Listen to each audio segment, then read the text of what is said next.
उन त व्यक्ति व्यक्तिगत छन् के अरे कुनै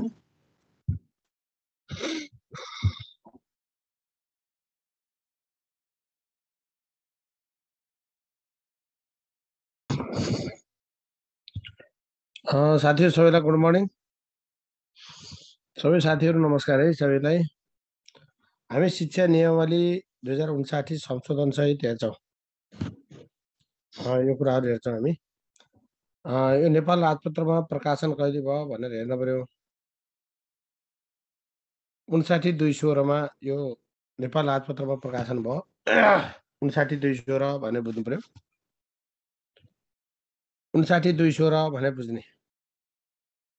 शिक्षा नियमावली कहिले प्रकाशन भयो नेपाल राजपत्रमा कहिले प्रकाशन भयो भनेर 59/2/16 भनेर बुझ्नु पर्यो। 59/2/16। अब शिक्षा नियमावलीको 8औं संशोधन कहिले भयो? अहिलेसम्म यो 9 चोटि संशोधन भएको छ। लागू कहिले भयो भन्ने हालसम्म शिक्षा नियमावली 9 चोटि संशोधन भएको छ।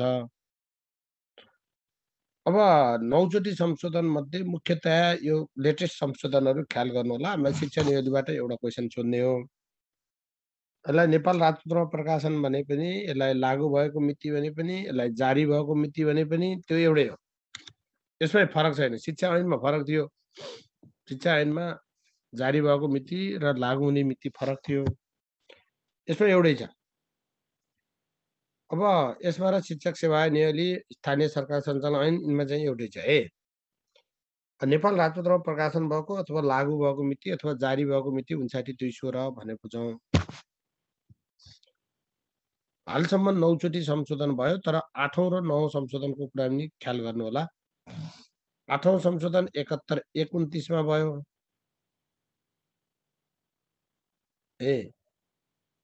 र 9औं संशोधन 77/11/3 मा भएको छ। 9औं संशोधन 77/11/3 मा भएको छ। कम्तीमा यति तीनटा मितिहरूलाई ख्याल गर्नु होला। अब यसले दिएका यी दुईटा परिभाषाहरू खासै हेर्न त्यति आवश्यक पनि छैन। त सोध्नुस् मात्रै। यो शिक्षा नियमावलीमा 33 वटा परिच्छेद छन्। परिच्छेद 33 वटा छन्। नियम 195 छन्। 195 वटा नियम छन्। 195 वटा नियम छन् र 23 वटा अनुसूची छन्। परिच्छेद 33 वटा छन्। नियम 195 वटा छन् र 23 वटा अनुसूची छन्। अब यसले दिएका परिभाषा मध्ये दूरशिक्षा भनेर एउटा दूरशिक्षाको परिभाषा दिएको छ। यसले यो पत्राचार, श्रव्य दृश्य, श्रव्य दृश्य वा अन्य सञ्चार माध्यमबाट दिइने शिक्षालाई यसले दूरशिक्षा भनेर परिभाषित गरेको छ। दूरशिक्षा भनेर परिभाषित गरेको छ। पत्राचार, श्रव्य दृश्य, श्रव्य दृश्य वा अन्य सञ्चार माध्यमबाट कुनै विषयमा दिइने शिक्षा, त्यो शिक्षालाई दूरशिक्षा भनेर परिभाषित गरेको छ। अब शिशु विकास केन्द्र भन्यो भने यो 4 वर्ष पुरा नभएका बालबालिकालाई शारीरिक, मानसिक वा बौद्धिक शिक्षा दिनका निम्ति नियम 67 बमोजिम खोलिएको शिशु विकास केन्द्र भनेर बुझ्नु पर्यो। अब प्रारम्भिक बाल शिक्षा भन्यो भने 4 वर्ष पुरा भएकालाई 1 वर्षको, 4 वर्ष पुरा भएकालाई 1 वर्षको। शिशु विकास केन्द्र भन्यो भने 4 वर्ष पुरा नभएका बालबालिकाहरूलाई शारीरिक, मानसिक वा बौद्धिक शिक्षा दिनका लागि खोलिएको शिशु विकास केन्द्र भनेर बुझ्नु पर्यो। यति कुराहरू बुझ्नु होला। यो विद्यालय खोल्ने अनुमतिको कुरामा 10 र 11 संशोधन छैन भाइ बहिनीहरू। यो अलिकति भ्रम नरहु न। शिक्षक सेवा आयोग नियमावलीको 11औं संशोधन भएको। यो त शिक्षा नियमावली हो।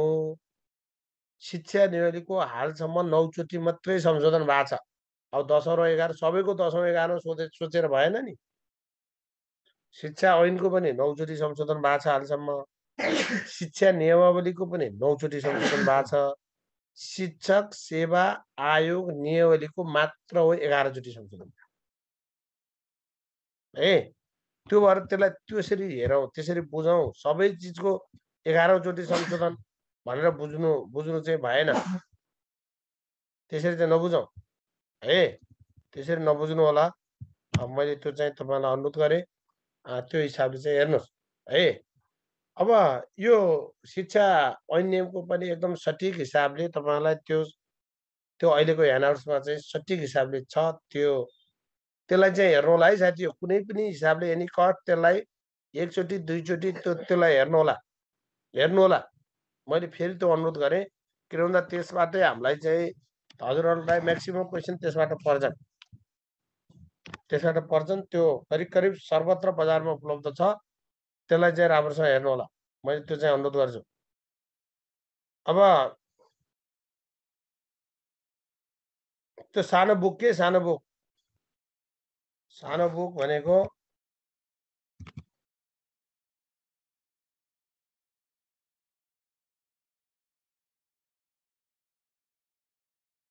यसलाई चाहिँ हेर्नु होला। यसलाई हेर्नु होला। वालिङतिर छ। वालिङमा सृजना पुस्तक पसल छ। जति पनि अब पढेर भ्याइन्छ यो। एकदम कायदा छ यो है। यो सब थाहा पाइन्छ। तनहुमा छ, तनहुमा दमौलीमा छ, खैरिन्डारतिर छ, राधा स्टेसनरीमा, तनहुमा गण्डकी पुस्तक पसल र के अरे गण्डकी पुस्तक पसल र विद्यार्थी पुस्तक पसलमा छ, दमौलीमा, यो सबैमा छ है। ल पोखरामा त धेरै छ। पोखरामा त पृथ्वी चोक साइडतिर सबै के अरे पालिखे चोकतिर छ। अब साकारमा स्टेसनरीमा पाइन्छ। यसलाई चाहिँ राम्रोसँग हेर्नु होला। मैले साथीहरूलाई त्यो अनुरोध गरेँ। अब यो विद्यालय खोल्ने अनुमतिका लागि निवेदन दिनुपर्ने भन्छ। यसले शैक्षिक सत्र सुरु हुनुभन्दा 3 महिना अगावै निवेदन दिनुपर्छ भन्ने व्यवस्था छ। शैक्षिक सत्र सुरु हुनुभन्दा अब यो 3 महिना अगावै निवेदन दिनुपर्छ स्कुल अनुमतिको लागि। विद्यालयको अनुमति लिनका लागि 3 महिना अगावै निवेदन दिनुपर्छ। यो शिक्षा नियमावलीको कुरा हो। मैले अस्ति शिक्षा ऐनमा विद्यालय अनुमतिको सन्दर्भमा मैले उल्लेख गरेका थिएँ। विषय त्यही हो, त्योभन्दा अरू फरक विषय छैन। 3 महिना अगावै निवेदन दिनुपर्छ। निवेदनको ढाँचा अनुसूची 1 बमोजिम छ। अब शिक्षा नियमावली अनुसार भन्यो भने इकाइ प्रमुखसँग निवेदन दिने। तर अहिले अब विद्यालय खोल्नका लागि अनुमति दिने काम स्थानीय तह गाउँ वा नगरपालिकाले गर्छ। अब गाउँ शिक्षा वा नगरपालिकाको सिफारिससहित निवेदन दिने भन्छ। पूर्व प्राथमिक विद्यालय खोल्नु भने 2 महिना अगावै गाउँ नगरपालिकामा अनुमति निवेदन दिने। अब अरू विद्यालयहरू आधारभूत र माध्यमिक विद्यालय खोल्नु पर्यो भने इकाइ प्रमुख समक्ष 3 महिना अगावै निवेदन दिने भन्ने कुरा शिक्षा नियमावलीमा छ। यद्यपि अब अहिले व्यवहारमा चाहिँ कसले गर्छ? स्थानीय तहले गर्छ। हामीलाई शिक्षा नियमावली भनेर सोध्यो भने हामीले यो शिक्षा नियमावलीको पाठबाट त्यसलाई त्यसरी बुझ्नु पर्यो। शिक्षा नियमावली अनुसार भन्यो भने मात्रै त्यो अनुसार बुझ्ने, नत्र त्योभन्दा अरू थप कुराहरू हेर्न आवश्यक छैन। यो विद्यालय खोल्ने अनुमतिको सन्दर्भमा मैले हिजै शिक्षा ऐनमा बोलेको हुनाले अब धेरै बोल्न परेन। आधारभूत विद्यालयको अनुमति कसले दिन्छ भनेर सोधिहालेछ भने इकाइ प्रमुख, माध्यमिक विद्यालयको अनुमति कसले दिन्छ भनेर सोधिहालेछ भने निर्देशक। तर केही नभनिकन सोध्यो के अरे विद्यालयको नक्साङ्कन, अनुमति, स्वीकृति अथवा सामुदायिक संस्थागत गुठी र सहकारी विद्यालय त्यसको अनुमति, स्वीकृति लगायतको काम कसले गर्छ भनेर सोध्यो भने त्यो स्थानीय तह अथवा स्थानीय तहको ठाउँमा हामीलाई गाउँ अब्लिक नगरपालिका भनेर दिन सक्छ। त्यो हिसाबले हजुरहरूले हेर्नु होला। अब विदेशी शिक्षण संस्थासँग सम्बन्धन गरी विद्यालय खोल्ने अनुमति स्वीकृति मन्त्रालयले दिन सक्छ। अनुमति वा कक्षा थप शैक्षिक सत्र सुरु हुनुभन्दा 1 महिना अगावै दिनुपर्छ भन्छ यसले। अब अनुमति लिँदा राख्नुपर्ने केही धरौटी रकमका कुराहरू छन्। यस्तो सामुदायिक आधारभूत विद्यालयका लागि धरौटी लाग्दैन। सामुदायिक आधारभूत विद्यालयका लागि धरौटी लाग्दैन। सामुदायिक माध्यमिक विद्यालय खोल्नु पर्यो भने 1 लाख रुपियाँ धरौटी चाहिन्छ। सामुदायिक माध्यमिक विद्यालय खोल्नको लागि अब 1 लाख रुपियाँ धरौटी चाहिन्छ। 1 लाख रुपियाँ। सामुदायिक आधारमा विद्यालय खोल्न धरोटी लाग्दैन। माध्यमिक विद्यालय खोल्न 1 लाख रुपियाँ धरोटी चाहिन्छ। संस्थागत प्राथमिक विद्यालयका लागि रु 50,000, निम्न माध्यमिकका लागि 1,50,000 र माध्यमिकका लागि 2 लाख धरोटी राख्नुपर्छ। संस्थागत प्राथमिक विद्यालयका लागि रु 50,000, निम्न माध्यमिक विद्यालयका लागि 1,50,000 र माध्यमिक विद्यालयका लागि 2 लाख रुपियाँ धरोटी राख्नुपर्छ भनेर भन्नु पर्यो। संस्थागत प्राविका लागि 50,000, निम्न माध्यमिकका लागि रु 1,50,000 र माध्यमिकका लागि 2 लाख रुपियाँ धरोटी राख्नुपर्छ भनेर भन्नु पर्यो। संस्थागत प्राविका लागि रु 50,000, निम्न माध्यमिकका लागि 1,50,000 र माध्यमिकका लागि 2 लाख रुपियाँ धरोटी राख्नुपर्छ भनेर बुझ्नु पर्यो। यो शैक्षिक गुठीको सन्दर्भमा हामीले शिक्षा ऐनमा लेखिएको भन्दा यहाँ थप कुरा के छ भन्दा यो शैक्षिक गुठीको विधान बनाएर निर्देशनालयमा दर्ता गराउनुपर्छ। अब शैक्षिक गुठीको विधान कहाँ दर्ता गराउनुपर्छ भन्यो भने निर्देशनालयमा। शैक्षिक गुठीको विधान कहाँ दर्ता गराउनुपर्छ ध्यान दिनुहोस्। शैक्षिक गुठीको विधान कहाँ दर्ता गराउनुपर्छ भन्यो भने त्यो निर्देशनालयमा दर्ता गराउनुपर्छ। निर्देशनालयमा दर्ता गराउनुपर्छ भनेर बुझ्नु पर्यो। अब कहाँ दर्ता गराउने? निर्देशनालयमा दर्ता गराउने भनेर बुझौँ। निर्देशनालयमा दर्ता गराउनुपर्छ भनेर बुझ्नु पर्यो। अब के अरे निर्देशनालयमा दर्ता गराउने भनेर चाहिँ बुझौँ। यसरी चाहिँ बुझ्न जरुरत छ। के अरे अब यो शैक्षिक गुठी चाहिँ निजी र सार्वजनिक गरी 2 किसिमका हुन्छ। यो हामीले शिक्षा ऐनमा पढिसकेका छौँ। निजी र सरकारी गरेर कति हुन्छ? सार्वजनिक गरेर 2 प्रकारको हुन्छ। अब यो के अरे निजी शैक्षिक गुठीमा कम्तीमा 3 जना र सार्वजनिक शैक्षिक गुठीमा कतिजना? कम्तीमा 5 जना त्यो ट्रस्टी वा बोर्डमा सदस्य रहन्छन् भनेर बुझ्नु पर्यो। अब निजी शैक्षिक गुठीमा कम्तीमा 3 जना, सार्वजनिक शैक्षिक गुठीमा कतिजना? कम्तीमा 5 जना गुठियार हुन्छन् अथवा ट्रस्टी हुन्छन् अथवा बोर्डमा सदस्य हुन्छन् भनेर बुझ्नु पर्यो। र शैक्षिक गुठीमा प्रतिनिधित्व गर्ने सरकारी प्रतिनिधि इकाइबाट तोकिनेछ भनेको छ। इकाइबाट तोकिन्छ भनेपछि यसमा फरक कुरा के हो भने 5 जना र 3 जनाको कुरा हामीले ऐनमा पढेका थियौँ। त्यो त्यही हो। अब यसमा थप कुरा के छ भने शैक्षिक गुठीमा प्रतिनिधित्व गर्ने सरकारी प्रतिनिधि इकाइबाट तोकिने रहेछ। अब शैक्षिक गुठीको विधान बनाएर निर्देशनालयमा दर्ता गराउनु पर्ने छ। त्यो विधान बनाएर कहाँ दर्ता गर्ने? निर्देशनालयमा दर्ता गराउनुपर्छ भनेर बुझ्नु पर्यो। यहाँ पदेन भनेको के हो? अब धेरै चाहिएन। पदेन भनेको पदको हिसाबले पाउने। जस्तो प्रधानाध्यापक विद्यालय व्यवस्थापन समितिमा प्रधानाध्यापक रहन्छ। त्यो प्रधानाध्यापक पद हो, नट व्यक्ति। त्यो कुर्सीमा को बस्छ? उही त्यो व्यवस्थापन समितिको सदस्य सचिव हुन्छ। आज रामप्रसाद बस्छ, त्यो भयो। 1 महिनापछि चाहिँ त्यहाँ श्यामप्रसाद आएर बस्यो भने त्यो श्यामप्रसाद नै सदस्य सचिव हुने भयो। पदको कारणले पाउने पदैन भयो। जसलाई मनोनयन गरेर ल्याइन्छ मनोनयनको कुरा भनेर बुझ्नु पर्यो। अब गुठी भनेको नाफा नलिने उद्देश्यले खोलिएको। कम्पनी र गुठी 2 प्रकारको हुन्छ। कम्पनीले नाफा कमाउने उद्देश्य राख्छ। गुठीले नाफा नकमाउने सेवा गर्ने उद्देश्यले खोलिएको हुन्छ। यो हिसाबले बुझ्नु पर्यो होला। अब विद्यालयको लेखा परीक्षणको सन्दर्भमा यो 4वटा कन्डिसन तपाईहरुले बुझ्नु पर्यो। 4वटा कन्डिसन बुझ्ने। विद्यालयको लेखा परीक्षणको सन्दर्भमा 4वटा कुरा बुझ्ने। एउटा लेखा परीक्षकको सिफारिस गर्ने काम कसले गर्छ? लेखा परीक्षकको सिफारिस गर्ने काम कसले गर्छ भन्यो भने विद्यालय व्यवस्थापन समितिले गर्छ भनेर भन्नु पर्यो। लेखा परीक्षकको सिफारिस गर्ने काम कसले गर्छ? यो विद्यालय व्यवस्थापन समितिले गर्छ भनेर भन्नु पर्यो। कम्तीमा 3 जनाको। अब यो लेखा परीक्षकको सिफारिस गर्ने काम विद्यालय व्यवस्थापन समितिले गर्छ। कम्तीमा 3 जनाको। कति जनाको सिफारिस गर्ने? कम्तीमा 3 जनाको सिफारिस गर्ने भनेर बुझ्नु पर्यो।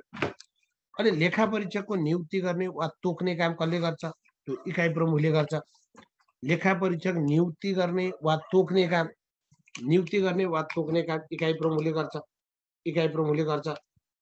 लेखा परीक्षकको पारिश्रमिक निर्धारण गर्ने काम कसले गर्छ? त्यो जिल्ला शिक्षा समितिले गर्छ।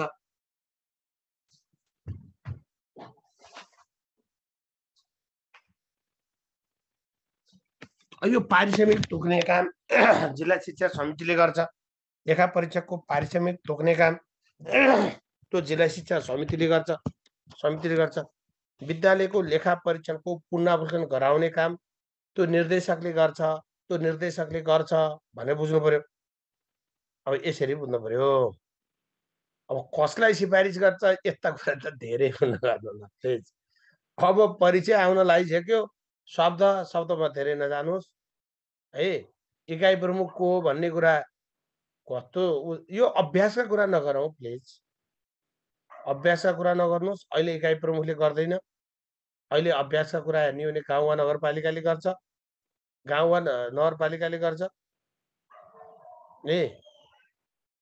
अब विद्यालयको लेखा परीक्षण कसले गर्छ भन्यो भने इकाइ प्रमुखले तोकेको लेखा परीक्षकबाट भनेर बुझ्नु पर्यो। इकाइ प्रमुखले तोकेको लेखा परीक्षकबाट भनेर बुझ्नु पर्यो है। अब निर्देशनालय भनेको निर्देशक हो, निर्देशनालय हो, यसरी बुझ्नु पर्यो। ल यो हिसाबले हेर्नु पर्यो है। ल व्यवहारको कुरा छोड्नुहोस् कि तपाईहरु, व्यवहारको कुरा छोड्नुहोस् मेरो भाइ बहिनीहरु। अलिकति अब वाइड हुनु पर्यो। व्यवहारमा गाउँ नगरपालिकाले गरेको छ भनेर अब परीक्षा गाउँ नगरपालिका लाउनु भने त गलत हुन्छ। विद्यालयको लेखा परीक्षक नियुक्ति गर्ने काम इकाइ प्रमुखले गर्छ। लेखा परीक्षकको सिफारिस गर्ने काम विवेचले गर्छ, इकाइ प्रमुखलाई सिफारिस गर्छ। कम्तीमा 3 जना मान्छेको नाम। अनि लेखा परीक्षकको पारिश्रमिक निर्धारण गर्ने काम जिल्ला शिक्षा समितिले गर्छ र विद्यालयको लेखा परीक्षकको पुनरावलोकन गर्ने काम निर्देशक भनेको पहिला क्षेत्रीय शिक्षा निर्देशक थियो, अहिले प्रदेश शिक्षा विकास निर्देशक छ। शिक्षा विकास निर्देशनालयको निर्देशक छ। हरेक प्रदेशमा शिक्षा विकास निर्देशनालय छ। त्यो निर्देशनालयको निर्देशकले गर्छ। यति कुराहरू हजुरहरूले यसमा चाहिँ बुझ्नुहोस्। अब यो निर्देशकको काम कर्तव्य अधिकार भन्छ। निर्देशक भनेको प्रदेश शिक्षा विकास निर्देशक भने हो। अब यहाँ दुईटा कुरा बुझ्ने, दुईटा कुरा। एउटा माध्यमिक शिक्षा उत्तीर्ण गरेका विद्यार्थीको नाम थर जन्ममिति कसले सच्याउँछ भन्यो भने माध्यमिक शिक्षा उत्तीर्ण गरेका विद्यार्थीको नाम थर जन्ममिति कसले सच्याउँछ भन्यो भने निर्देशकले सच्याउँछ। माध्यमिक शिक्षा उत्तीर्ण गरेका विद्यार्थीको नाम थर जन्ममिति सच्याउने काम निर्देशकले गर्छ। माध्यमिक शिक्षा उत्तीर्ण गरेका। तर फेरि सँगसँगै बुझ्नुहोस्, माध्यमिक शिक्षा उत्तीर्ण परीक्षाका लागि रजिस्ट्रेसन मात्रै भरेका विद्यार्थीको नाम थर जन्ममिति सच्याउने काम इकाइ प्रमुखले गर्छ। अब माध्यमिक शिक्षा उत्तीर्ण परीक्षाका लागि रजिस्ट्रेसन फारम भरेका विद्यार्थीको नाम थर जन्ममिति कानुन बमोजिम संशोधन गर्ने काम इकाइ प्रमुखले गर्छ भनेर बुझ्नु पर्यो। माध्यमिक शिक्षा उत्तीर्ण गरेका विद्यार्थीको नाम थर जन्ममिति सच्याउने काम निर्देशकले गर्छ। विद्यालयको लेखा परीक्षणको पुनरावलोकन गर्ने गराउने काम त्यो निर्देशकले गर्छ। विद्यालयको लेखा परीक्षणको पुनरावलोकन गर्ने गराउने काम त्यो निर्देशकले गर्छ। अघि नै पढिसक्यौं। अब माध्यमिक शिक्षा उत्तीर्ण गरेका विद्यार्थीको नाम थर जन्ममिति कानुन बमोजिम सच्याउने काम त्यो निर्देशकले गर्छ, उत्तीर्ण गरेका विद्यार्थीको। अब इकाइ प्रमुखको काम कर्तव्य अधिकार छ। इकाइ प्रमुखको काम कर्तव्य अधिकार के छ भने यो विद्यार्थीसँगका घटना गई फाजिलमा परेका सामुदायिक शिक्षकलाई समुदायद्वारा सञ्चालित अर्को विद्यालयमा मिलान गर्ने काम गर्छ। अब रजिस्ट्रेसन फारम भरेका विद्यार्थीको नाम थर जन्ममिति सच्याउँछ। स्थायी शिक्षकको राजीनामा स्वीकृत गर्छ। स्थायी शिक्षकको राजीनामा, शिक्षकको स्थायी नियुक्ति गर्छ। त्यस्ता विषय त हामी अन्तर्गत नै बुझिसकेका हुन्छौँ। लेखा परीक्षकको नियुक्ति गर्छ। विद्यालय व्यवस्थापन समिति र शिक्षक अभिभावक सङ्घ गठन गर्ने वा गराउने। फेरि बुझ्नु होला, अब शिक्षक अभिभावक सङ्घ मात्रै गठन कसले गर्छ भन्यो भने शिक्षक अभिभावक सङ्घ मात्रै कसले गठन गर्छ भनेर सोध्यो भने त्यो व्यवस्थापन समितिले गर्छ। विद्यालय व्यवस्थापन समिति र शिक्षक अभिभावक सङ्घ गठन गर्ने काम शिक्षा नियम अनुसार कसले गर्छ भन्यो भने इकाइ प्रमुखले गर्छ। तर स्थानीय सरकार सञ्चालन ऐनले विद्यालय व्यवस्थापन समिति गठन गर्ने, त्यहाँ शिक्षक अभिभावक सङ्घ लेखिया छैन, विद्यालय व्यवस्थापन समिति गठन गर्ने काम स्थानीय तह वा गाउँ वा नगरपालिकालाई दिएछ। त्यो भएर कुन कानुनको कुरा इङ्गित गर्छ, कसरी इङ्गित गर्छ भन्ने कुरा तपाईँ हामीले बुझ्नु पर्यो, त्यो हिसाबले चाहिँ बुझ्नुहोस्, यसरी चाहिँ हेर्नु पर्यो। अब हे भाइ बहिनीहरू, यस्तो क्वेसन त सोध्दैन मेरा भाइ बहिनीहरू, शिक्षक सेवा आयोगको प्रवेश नाम सुधार्ने काम कसको भनेर यस्तो त ऐन नियममा छैन के है, यस्तो त ऐन नियममा छैन, यस्तो पनि कोही हुन्छ है। ए भाइ बहिनीहरू प्लिज, अब निरीक्षकको काम कर्तव्य अधिकारहरू छ। निरीक्षकको काम कर्तव्य अधिकारहरू छ। शिक्षकलाई तालिमका लागि सिफारिस गर्ने काम निरीक्षकले गर्छ। शिक्षकलाई तालिमका लागि सिफारिस गर्ने काम गर्छ। विद्यालय निरीक्षण सम्बन्धी प्रतिवेदन पेश गर्छ। प्रत्येक महिना चाहिँ गाउँ शिक्षा समिति वा नगरपालिकाले इकाइ प्रमुख समक्ष, यो व्यवहारमा अहिले छैन। अब शिक्षकको विधाको अभिलेख प्रमाणित गर्छ। शिक्षकको विधाको अभिलेख प्रमाणित गर्ने काम गर्छ। यसरी चाहिँ बुझ्नु पर्यो। व्यवस्थापन समिति भङ्ग गर्ने काम जिल्ला शिक्षा समितिले गर्छ। भङ्ग गर्ने भनेको विघटन गर्ने भनेको, भङ्ग भन्ने शब्द छैन, फेरि त्यो शब्द नि बुझ्नुहोस्। भङ्ग भन्ने शब्द छैन, विघटन गर्ने शब्द छ। त्यो विघटन गर्ने काम जिल्ला शिक्षा समितिले गर्छ भनेर बुझ्नु पर्यो। यसरी हेर्नुहोस्। अब यो जिल्ला शिक्षा समितिको बैठक महिनाको एकचोटि बस्छ। जिल्ला शिक्षा समितिको महिनाको एकचोटि बस्छ। विद्यालय व्यवस्थापन समितिको 2 महिना एकचोटि बस्छ, कम्तीमा है 2 महिना एकचोटि बस्छ। अब गाउँ शिक्षा समिति अथवा प्रशिक्षक अभिभावक सङ्घको बैठक 3 महिनामा एकचोटि बस्नुपर्छ भनेको छ। जिल्ला शिक्षा समितिको मासिक रूपमा, विद्यालय व्यवस्थापन समितिको 2 महिना एकचोटि, शिक्षक अभिभावक सङ्घ गाउँ शिक्षा समितिको कम्तीमा 3 महिनामा एकचोटि बैठक बस्नुपर्छ भनेको छ। अब अरू 50% भन्दा बढी सदस्य भएपछि गणपूरक सङ्ख्या पुग्ने, अध्यक्षले अध्यक्षता गर्ने, अध्यक्ष अनुपस्थित भएमा सदस्यहरूले आफूमध्येबाट छानेको सदस्यले गर्ने, अध्यक्षले अध्यक्षता गर्ने, अध्यक्ष अनुपस्थित भएमा सदस्यहरूले आफूमध्येबाट छानेको सदस्यले गर्ने, विद्यालय बन्द गर्ने सम्बन्धमा स्वीकृति दिने, यो काम जिल्ला शिक्षा समितिले गर्छ। विद्यालय बन्द गर्ने सम्बन्धमा स्वीकृति दिने काम गर्छ र नेपाल सरकारले जिल्ला शिक्षा समिति विघटन गर्न सक्छ। नेपाल सरकारले जिल्ला शिक्षा समिति के गर्न सक्छ? विघटन गर्न सक्छ भनेर बुझ्नु पर्यो। अब गाउँ शिक्षा समितिका काम कर्तव्य अधिकार छन्। गाउँ शिक्षा समितिका काम कर्तव्य अधिकार छन्। अब बालबालिकालाई कम्तीमा प्राथमिक शिक्षासम्मको अध्ययन गराउन प्रोत्साहन गर्ने काम, बालबालिकालाई कम्तीमा प्राथमिक शिक्षासम्मको अध्ययन गराउन प्रोत्साहन गर्ने काम कसले गर्छ भने गाउँ शिक्षा समिति। बालबालिकालाई कम्तीमा प्राथमिक शिक्षासम्मको अध्ययन गराउन प्रोत्साहन गर्ने काम कसले गर्छ? त्यो गाउँ शिक्षा समितिले गर्छ। यो शब्द बुझ्नुहोस्। कम्तीमा प्राथमिक शिक्षासम्मको अध्ययन गराउन प्रोत्साहन गर्ने काम कसले गर्छ? एउटा यो बुझौँ।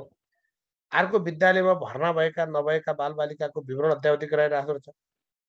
विद्यालयमा भर्ना भएका अथवा नभएका बालबालिकाको विवरण चाहिँ अद्यावधि गराइराखेको छ। विवरण अद्यावधि गराइरहेको छ। गरिबीको रेखामुनि रहेका बालबालिकाको लगत राखी त्यस्ता परिवारका बालबालिकालाई शिक्षामा सहभागिता गराउन आवश्यक व्यवस्था बनाउँछ। गरिबीको रेखामुनि रहेका बालबालिकाको, जुन परिवारका बालबालिकाको लगत राखी त्यस्ता बालबालिकाहरूलाई शिक्षामा सहभागिता गराउन आवश्यक व्यवस्था मिलाउँछ।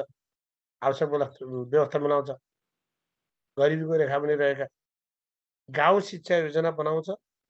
स्वीकृति कहाँबाट गराउँछ? गाउँ परिषदबाट स्वीकृति गराउँछ। अथवा अहिले सभा छ, अहिले त सभा छ, सभा भन्नु र गाउँ परिषद भन्नु एउटै हो।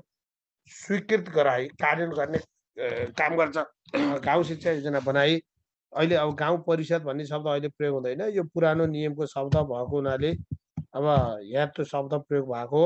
गाउँ सभाबाट स्वीकृत गराई कार्यान्वयन गर्ने काम गर्छ।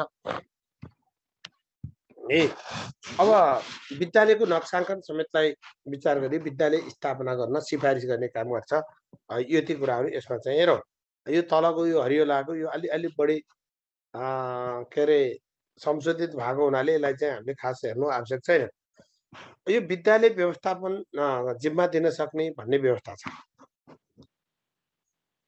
विद्यालय व्यवस्थापन भनेको यो हाम्रो नियममा के छ भने सामुदायिक विद्यालयको व्यवस्थापन कसैलाई जिम्मा दिने भन्ने व्यवस्था छ।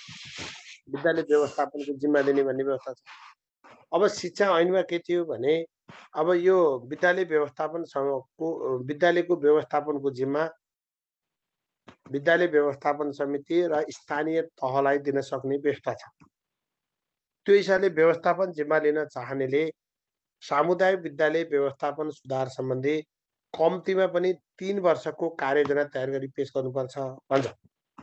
व्यवस्थापन जिम्मा लिन चाहनेले कम्तीमा पनि सामुदायिक विद्यालय व्यवस्थापन सुधार सम्बन्धी कम्तीमा पनि 3 वर्षको कार्ययोजना तयार गरी पेश गर्नुपर्छ। कम्तीमा 3 वर्षको कार्ययोजना, त्यो भनेर बुझ्नुहोस्। यसरी चाहिँ हेरौँ। अब यो व्यवस्थापन समिति गठन गर्नका लागि शैक्षिक सत्र सुरु भएको 30 दिनभित्र, कति दिनभित्र? 30 दिनभित्र प्रहरीले 7 दिनको सूचना दिएर भेला बोलाउनु पर्नेछ।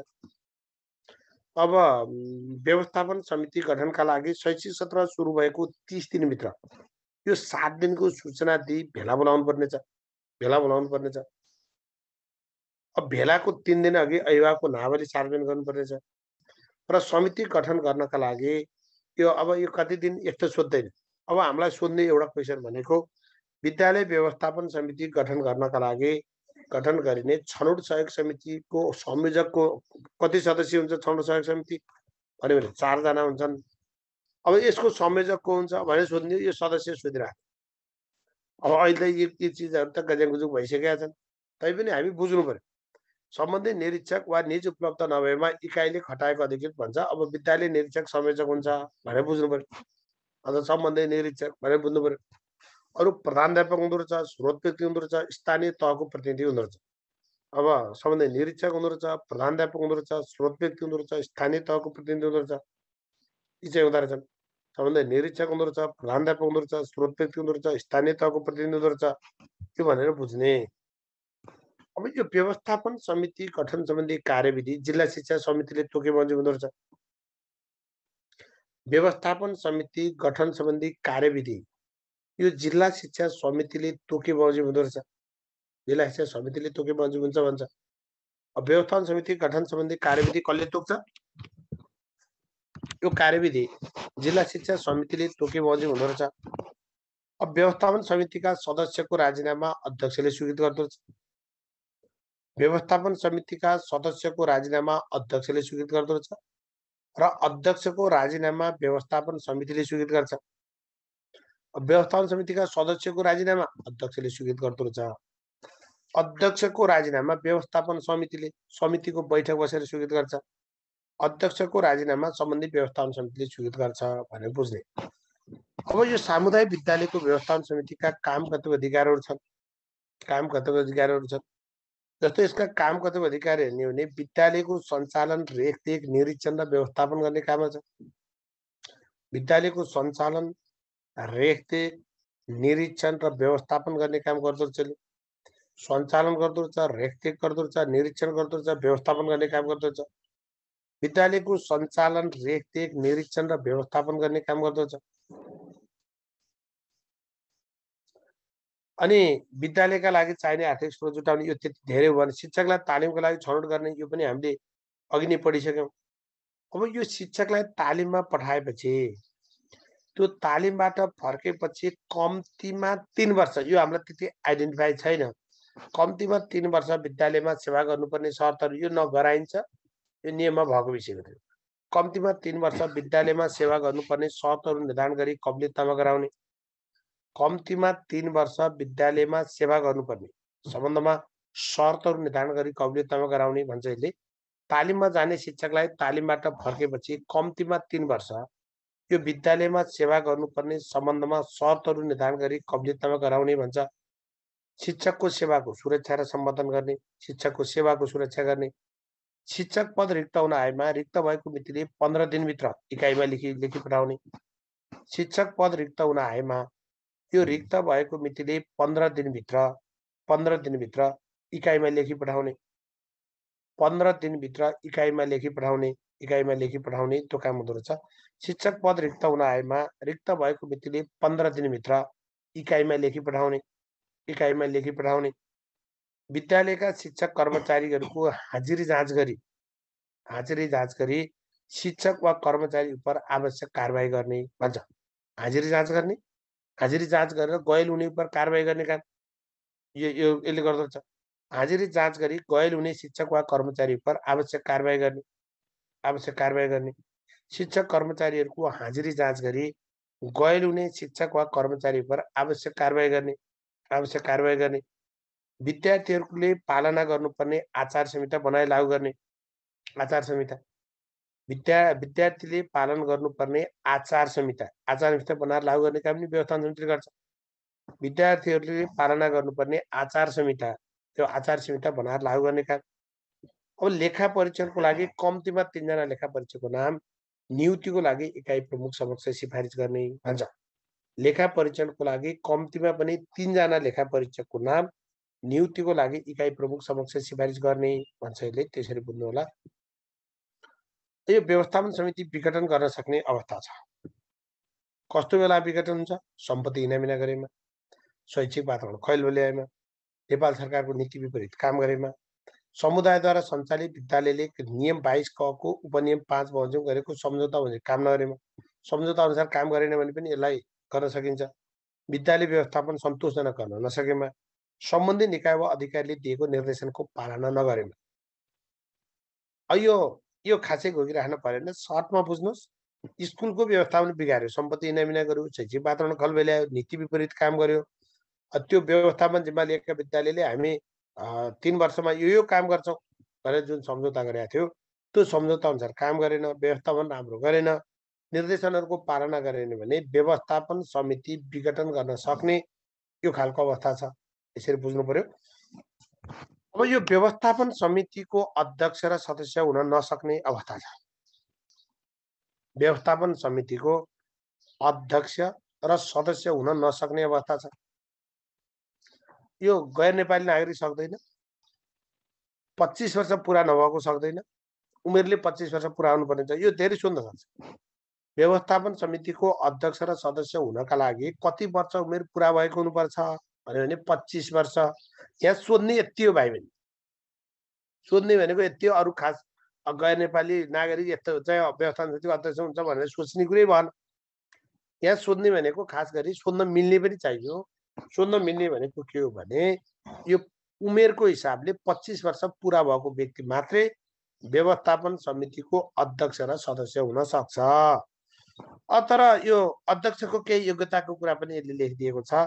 प्राथमिक विद्यालयको व्यवस्थापन समितिको अध्यक्ष हुनका लागि सामान्य लेखपढ गर्न नजाने, निम्न माध्यमिक विद्यालयको लागि कक्षा 8 उत्तीर्ण नगरेको र माध्यमिक विद्यालयको व्यवस्थापन समितिको अध्यक्ष हुनका लागि कम्तीमा एसएलसी वा सो सरहको परीक्षा उत्तीर्ण नगरेको।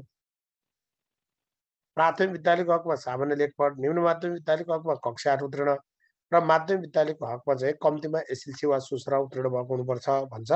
अब अध्यक्षलाई भए त्यो विद्यालयको शिक्षक वा कर्मचारी अध्यक्ष हुन सक्दो रहन्छ। कालो सिटिया परेको मान्छे हुँदो रहन्छ, नैतिक पत्र लेख्ने फौजदारी विभागमा लागु हुँदो रहन्छ भन्ने कुरा बुझ्नुहोस्। तर यो स्लाइडमा ओन्ली 25 इयर्स भन्ने चाहिँ ख्याल गर्नु। अब शिक्षक अभिभावक सङ्घ सामुदायिक विद्यालयमा भए बढीमा 11 जना, सामुदायिक विद्यालयमा भए बढीमा 11 जना, संस्थागत विद्यालयमा भए कम्तीमा 7 सदस्यीय शिक्षक अभिभावक सङ्घको कार्यकारी समिति गठन हुन्छ। सामुदायिक विद्यालयमा भए बढीमा 11 सदस्य अनि संस्थागत विद्यालयमा भए कम्तीमा 7 सदस्यमा नघटाई गठन गर्ने भन्छ। सामुदायिक विद्यालयमा बढीमा 11, संस्थागत विद्यालयमा कम्तीमा 7 सदस्य चाहिनेछ। पदावधि 2 वर्षको हुने रहेछ। हुन्छ। अब यसले विद्यालयमा शिक्षाको गुणस्तर कायम गर्न आवश्यक काम गर्ने, शुल्क निर्धारण नियम बमोजिम भए नभएको अनुगमन गरी सुझाव दिने मुख्य काम गर्छ। शिक्षाको गुणस्तर कायम गर्न आवश्यक काम गर्ने, शुल्क निर्धारण नियम बमोजिम भए नभएको अनुगमन गरी सुझाव दिने मुख्य काम गर्छ। यो हिसाबले भन्नु पर्यो। भनेको विद्यालयमा शिक्षाको गुणस्तर कायम गर्न आवश्यक काम गर्ने काम गर्दछ, शिक्षाको गुणस्तर कायम गर्न आवश्यक काम गर्ने कुरा गर्दछ, शुल्क निर्धारण नियम बमोजिम भए नभएको अनुगमन गरी सुझाव दिने काम गर्दछ। शुल्क निर्धारण नियम बमोजिम भए नभएको अनुगमन गरी सुझाव दिने त्यो मुख्य काम गर्दो रहेछ भनेर बुझ्नु पर्यो। यो हिसाबले हेर्नुहोस्। अब यो पाठ्यक्रम पाठ्यपुस्तकको सन्दर्भमा यो विद्यालयले नेपाल सरकारबाट स्वीकृत पाठ्यक्रम पाठ्यपुस्तक लागू गर्नुपर्ने भन्छ। विद्यालयले नेपाल सरकारबाट स्वीकृत पाठ्यक्रम पाठ्यपुस्तक लागू गर्नुपर्छ। नेपाल सरकारबाट स्वीकृत नेपाल सरकारबाट स्वीकृत गरेको पाठ्यक्रम पाठ्यपुस्तक लागू गर्नुपर्ने। नेपाल सरकारबाट स्वीकृत गरेको। अब भनेपछि विद्यालयले कोबाट स्वीकृत? नेपाल सरकारबाट स्वीकृत पाठ्यक्रम पाठ्यपुस्तक लागू गर्नुपर्छ। यो त हामी त ऐनमा नि पढेको पाठ्यक्रममा जानेको कुरा। अब एउटा कुरा बुझौँ, पाठ्यक्रम विकास केन्द्रले यो पाठ्यपुस्तकको एक प्रति तयार गर्छ अथवा मुद्रणीय प्रति तयार गर्छ अथवा प्रिन्ट रेडी कपी तयार गर्छ। अब पाठ्यक्रम पाठ्य सामग्री, अब पाठ्यपुस्तक भन्नुहोस्, पाठ्यपुस्तक अथवा पाठ्य सामग्रीको मुद्रणीय प्रति भनेको प्रिन्ट रेडी कपी। त्यो प्रिन्ट रेडी कपी तयार गर्ने काम कसले गर्छ भन्यो भने त्यो प्रिन्ट रेडी कपी तयार गर्ने काम पाठ्यक्रम विकास केन्द्रले गर्छ। पाठ्यक्रम विकास केन्द्रले गर्छ भनेर बुझ्नु पर्यो। अब राष्ट्रिय पाठ्यक्रम विकास तथा मूल्याङ्कन परिषद छ हामीसँग। राष्ट्रिय पाठ्यक्रम विकास तथा मूल्याङ्कन परिषद छ। त्यो परिषदको अध्यक्ष शिक्षा मन्त्री वा राज्य मन्त्री रहन्छ। परिषदको अध्यक्ष शिक्षा मन्त्री वा राज्य मन्त्री रहन्छ। राष्ट्रिय पाठ्यक्रम, अब एउटा कुरा बुझिहाल्नुहोस्, यो परिषद भन्ने चिज आयो भने त्यो परिषदको अध्यक्ष शिक्षा मन्त्री वा राज्य मन्त्री हुन्छ भनेर पड्काइदिइहाल्यो, बुझिहाल्ने। त जब परिषद भन्ने चिज आयो भने त्यसको अध्यक्ष शिक्षा मन्त्री वा राज्य मन्त्री। परिषद भन्ने चिज आएन भने त्यसको अध्यक्ष शिक्षा मन्त्री वा राज्य मन्त्री हुँदैन भनेर बुझ्नु। परिषद आए शिक्षा मन्त्री वा राज्य मन्त्री, परिषद नआए चाहिँ अब शिक्षा मन्त्री वा राज्य मन्त्री हुँदैन भनेर बुझ्नु पर्यो। यसमा 17 जना सदस्य हुन्छन्। कतिजना? 17 जना सदस्य हुन्छन्। यसको सदस्य सचिवको रूपमा पाठ्यक्रम विकास केन्द्रका महानिर्देशक अथवा कार्यकारी निर्देशक यसको सदस्य सचिव हुन्छन्। पाठ्यक्रम विकास केन्द्रका महानिर्देशक अथवा कार्यकारी निर्देशक यसको सदस्य सचिव हुन्छन्। यसले पाठ्यक्रम तथा पाठ्यपुस्तक निर्माण गर्ने सम्बन्धमा नीति निर्धारण गर्छ। पाठ्यक्रम पाठ्यपुस्तक निर्माण गर्ने सम्बन्धमा नीति बनाउँछ, यसले नीति निर्धारण गर्छ। पाठ्यक्रम पाठ्यपुस्तक निर्माण गर्ने सम्बन्धमा यसले के बनाउँछ? नीति बनाउँछ। अब पाठ्यक्रम पाठ्यपुस्तक स्वीकृत गर्न नेपाल सरकार समक्ष पेश गर्छ, स्वीकृतिका लागि पेश गर्छ। आफैले स्वीकृत गर्दैन, स्वीकृतिका लागि सिफारिस गर्छ अथवा पेश गर्छ भनेर बुझ्ने। थप पाठ्य सामग्री तथा पाठ्यपुस्तकको सूची स्वीकृत गर्छ भनेको अर्थ यदि विद्यालयमा नेपाल सरकारले स्वीकृत गरेका थप सामग्री बाहेक, पाठ्यपुस्तक बाहेक थप पाठ्य सामग्री लागू हुनु पर्यो भने त्यस्ता थप पाठ्य सामग्रीहरू कता लागू गर्नुपर्ने छ ती भनेका त्यस्ता पाठ्य सामग्रीको सूची चाहिँ राष्ट्रिय पाठ्यक्रम विकास तथा मूल्याङ्कन परिषदबाट स्वीकृत भएको हुनुपर्ने छ। यो स्वीकृत भएको सूची पाठ्यक्रम विकास केन्द्रले प्रकाशन गर्छ, पब्लिश गर्छ। अनि त्यो पब्लिश गरेको सूचीमा चाहिँ छ भन्यो भने इकाइ प्रमुखले स्कुललाई थप पाठ्य सामग्रीको लागू गर्न चाहिँ अनुमति दिन्छ। त्यसैले थप पाठ्य सामग्रीको कुरा विद्यालयले लागू गर्न चाहेमा यो विद्यालयले निवेदन दिने इकाइमा निवेदन दिँदो रहेछ विद्यालयले। अब विद्यालयलाई प्रयोग गर्न स्वीकृति दिने काम इकाइ प्रमुखले गर्दो रहेछ। विद्यालयलाई प्रयोग गर्न स्वीकृति दिने काम इकाइ प्रमुखले गर्छ। भनेपछि विद्यालयले नेपाल सरकारले स्वीकृत गरेको पाठ्यपुस्तक बाहेक थप पाठ्य सामग्री लागू गर्न चाह्यो भने अब कोसँग स्वीकृति लिनु पर्दछ? स्कुलले कोसँग स्वीकृति लिनुपर्छ भन्यो भने इकाइ प्रमुखसँग स्वीकृति दिनुपर्छ भनेर बुझ्नु पर्यो। अब विद्यालयमा अध्यापन गराउने ऐच्छिक विषयको स्वीकृति इकाइ प्रमुखबाट दिने। राष्ट्रिय पाठ्यक्रम प्रारूप हेर्नुभयो भने ऐच्छिक विषय चाहिँ स्थानीय सरकारसँगको समन्वयमा विद्यालय व्यवस्थापन समितिले छनौट गर्ने भनेको छ। तर हामीलाई अब सोधिहाल्दा शिक्षा नियमबाट सोध्ने हो, ऐच्छिक विषयको स्वीकृति इकाइ प्रमुखबाट लिने भन्छ। ऐन विपरीत पाठ्यक्रम पाठ्यपुस्तक लागू गरेमा प्रधानाध्यापकलाई इकाइ प्रमुखले ऐन बमोजिम कारबाही गर्ने कुरा यो भित्र पर्छ भनेर बुझ्नु पर्यो। अर्को मान्यता तथा समग्रता निर्धारण समिति भन्ने छ। मान्यता तथा समग्रता निर्धारण समिति भन्ने छ। यो विदेशी वा शैक्षिक वा प्राज्ञिक संस्थाबाट माध्यमिक शिक्षा सरह परीक्षा उत्तीर्ण गरी प्राप्त गरेको प्रमाणपत्र वा उपाधिलाई मान्यता तथा समग्रता प्रदान गर्ने काम हो। विदेशी शैक्षिक वा प्राज्ञिक संस्थाबाट माध्यमिक शिक्षा सरह परीक्षा उत्तीर्ण गरी प्राप्त गरेको प्रमाणपत्र वा उपाधिलाई मान्यता तथा समग्रता निर्धारण गर्ने काम हो। मान्यता तथा समग्रता निर्धारण गर्ने काम गर्छ यसले के काम गर्छ भन्यो भने विदेशी शैक्षिक संस्था वा प्राज्ञिक संस्थाबाट। तपाईँ फेरि बुझ्नुहोस्, यसमा पनि दुईटा कुरा बुझ्नुपर्छ तपाईले। यो शिक्षा नियमावली अनुसार भन्यो भने यो मान्यता तथा समग्रता निर्धारण समितिले गर्छ। तर तपाईँ हामीलाई अफिसियल हिसाबले नि सोचिन्छ। अब विदेशी बोर्डबाट अथवा विदेशी शैक्षिक संस्थाबाट माध्यमिक शिक्षा सरह उत्तीर्ण गरेका जुन प्रमाणपत्रको मान्यता तथा समग्रता निर्धारण गर्ने काम कसले गर्छ भनेर हामीलाई सोध्छ। त्यो बेला हामीलाई क पाठ्यक्रम विकास केन्द्र, क शिक्षा तथा मानव स्रोत विकास केन्द्र, क परीक्षा नियन्त्रण कार्यालय, क राष्ट्रिय परीक्षा बोर्ड अथवा शैक्षिक गुणस्तर परीक्षण केन्द्र भन्दैला। त्यो बेला हामीले पाठ्यक्रम विकास केन्द्र लगाउनुपर्छ। तर अब शिक्षा नियमावली अनुसार तेह्र यो समितिको नाम दियो भने समिति बुझ्ने मान्यता तथा समग्रता निर्धारण चाहिँ इक्विभ्यालेन्स गर्ने भने कसैले इन्डियाबाट कुनै सर्टिफिकेट लिएर आयो अथवा इन्डिया पढेर आयो अथवा नेपालमै बसेर पनि इन्डियाको अनि उता के अरे क्याम्ब्रिज युनिभर्सिटीको यिनीहरूका विभिन्न बोर्डको चाहिँ नेपालमै बसेर पनि पढिन्छ। अब त्यो चाहिँ नेपालको माध्यमिक शिक्षा सरह भनेर मान्यता र समग्रता प्रदान गर्ने काम यो मान्यता तथा समग्रता निर्धारण समितिले गर्छ। यो पाठ्यक्रम विकास केन्द्रमा हुन्छ। त्यो भएर पाठ्यक्रम विकास केन्द्र अफिसियल हिसाबले आयो भने त्यो बुझ्नुपर्छ हामी। अब यसको अध्यक्ष चाहिँ शिक्षा मन्त्रालयको सहसचिव हुन्छ। यो विद्यालय शिक्षा महाशाखा हेर्ने सहसचिव हुन्छ।